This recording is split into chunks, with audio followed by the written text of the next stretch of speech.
Olá!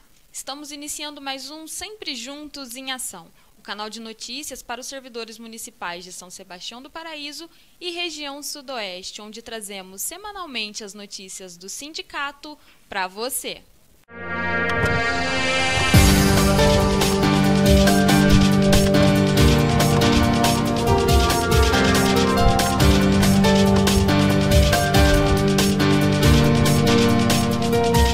No programa de hoje, recebendo o presidente Hildo Domingos e a advogada Daiane Andrade.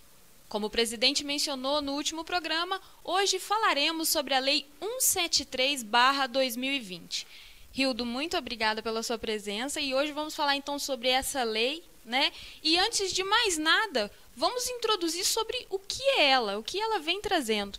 Fernanda, a Lei 173 é um programa do governo federal, onde o governo federal ele proporciona aos municípios, estados e do Distrito Federal recursos financeiros para auxiliar no combate ao Covid-19. Porém, nessa Lei 173, agora eu me dirijo a você, servidor público municipal aqui de São Sebastião do Paraíso, no corpo dessa lei, mais precisamente no artigo 8º, há algumas coisas ali, alguns incisos ali que ele prejudique muito o servidor municipal, o estadual e o federal. E, diante disso, eu peço a você, servidor, que possa pesquisar sobre essa lei e juntar-se com mais veemência ao seu sindicato no combate, no empenho para a derrubada desse artigo com esses incisos que vai prejudicar em muito a classe trabalhadora, principalmente o servidor municipal. Certo. E, Hildo, essa lei, quais os impactos que ela atinge diretamente o servidor? Nós analisamos nessa questão, Fernanda, a boa vontade do governo federal em conceder aos municípios esse recurso financeiro. Porém, algo nessa lei, algo muito prejudicial que não era necessário ser colocado nessa lei. Como lá o ministro Paulo Guedes citou, colocar a granada no bolso do inimigo. Peraí, nós, trabalhadores, servidor público, nós não somos o inimigo do governo federal. Nós podemos ter votado contra ele, mas não somos inimigo. Nós somos trabalhadores que hoje, nessa pandemia, se observa muito a necessidade e o valor do servidor público. Que o servidor público está nesse momento agora, nos hospitais, na UPA, na rua, no trânsito, na segurança, colocando a sua vida em risco. Então, nós não somos o inimigo do governo federal. Esse artigo 8º que foi colocado nessa Lei 173 para prejudicar o trabalhador, isso nós não podemos aceitar pelo seguinte: a doutora Daiane estará explicando e falando claramente a questão jurídica disso. Isso é algo que nós não conseguimos entender o porquê de colocar esse artigo tão prejudicial à classe trabalhadora, aos servidores públicos municipal, federal e do Distrito Federal e também estadual. E diante disso, Hildo, quais as atitudes que o sindicato Sempre Sudoeste pretende tomar? Nós já protocolamos hoje, o primeiro passo será o aspecto administrativo local com o governo municipal. Nós protocolamos hoje um ofício apresentando a visão e o parecer do sindicato, o parecer que está fundamentado dentro da nossa Constituição e também juntamente com a nossa federação, que está também em conjunto com outras federações da nossa unidade federativa, também com as centrais sindicais e com a Confederação dos Servidores Públicos no Brasil. Nós estaremos trabalhando, estamos fortalecendo a teoria, a tese e o embate para entrar com uma ADIM. Daiane, do ponto de vista jurídico, como que você avalia a Lei 173? Fernanda, essa lei complementar 173, ela está em fase ainda de questionamento. É importante a gente destacar a importância dela para a saúde financeira dos estados, do município. Todos reconhecemos a boa vontade, nesse caso do governo federal, em manter, né, os serviços. A gente sabe que a arrecadação cai muito, então a essência dessa lei ela é muito importante, aliás, é indispensável. O governo federal ela precisa dar suporte tanto para o estado como Distrito Federal e municípios. Só que a gente tem um artigo 8º, especificamente, que prejudica os servidores públicos. Como forma de barganha, né, de contrapartida, o governo exige que direitos adquiridos dos servidores sejam congelados. E isso realmente é inadmissível. Então, hoje, a inconstitucionalidade já foi, na verdade, questionada várias vezes, né, pelo STF.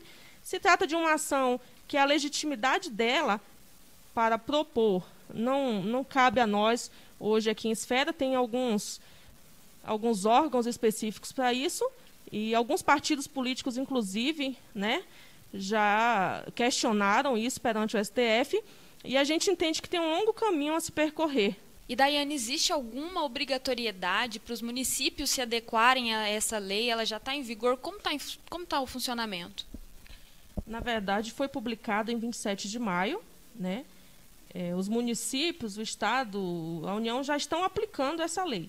Embora o sindicato tenha, inclusive, já protocolado de forma administrativa, questionando alguns incisos que prejudicam o servidor público. A gente pode dar um exemplo no tocante ao quinquênio dos servidores públicos, que é uma realidade aqui do nosso município. É um direito adquirido muito antes do período de pandemia. Então, a lei ela entra em contradição no momento que ela fala que não pode gerar despesa e no momento que a gente verifica que os servidores estão sendo prejudicados. Então, fica muito claro que a retirada de quinquênios e de vários outros benefícios, né, no regime jurídico dos servidores, isso é inconstitucional totalmente. Então, a visão jurídica que a gente tem é que serão editadas, né, eu acredito que a resposta do STF vai corresponder aos pedidos aí da ação de inconstitucionalidade, e a gente espera por uma resposta positiva, porque os servidores não podem pagar o preço por essa, digamos assim, essa ajuda do governo federal aos estados. Não podemos sacrificar novamente a parte mais fraca. E quando eles falam que não tem nenhum impacto em relação ao previdenciário, claro que tem. A gente sabe que hoje o nosso sistema de cálculo ele vê as contribuições, a média das contribuições. No momento que o servidor tem um quinquênio que deixou de ser recebido no seu olerite, isso vai refletir diretamente no cálculo de sua aposentadoria. E, doutora, existe algum canal que as pessoas podem buscar por maiores informações sobre essa lei 173? Olha, Fernanda, tem muita discussão acerca disso, né?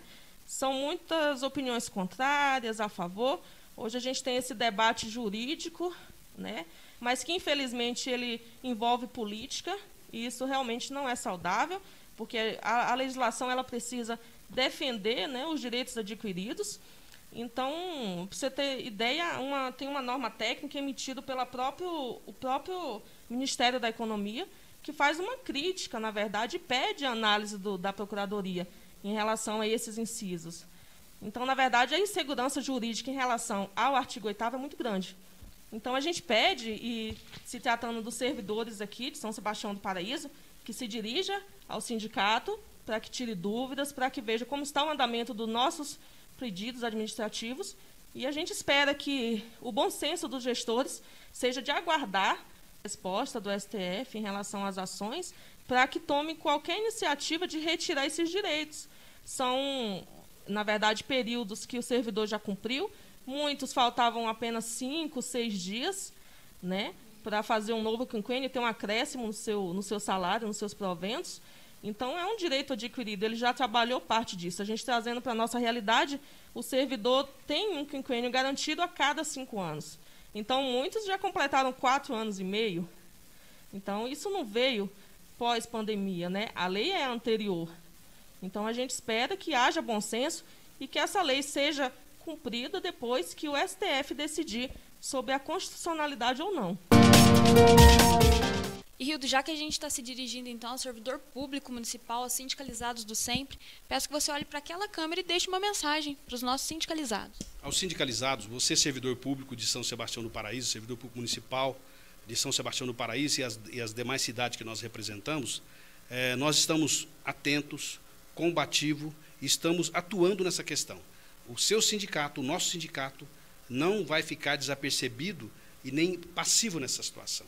Nós estamos ingressando com essa ação administrativa, nós estamos também em conjunto com todos os servidores no Brasil para que o nosso direito, o seu direito, ele seja garantido.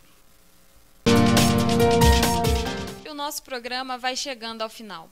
Continue nos acompanhando todas as segundas-feiras, após o Líder Notícias, pela Líder TV, canal 41, e também pelas nossas redes sociais que vão estar aparecendo aí na sua tela.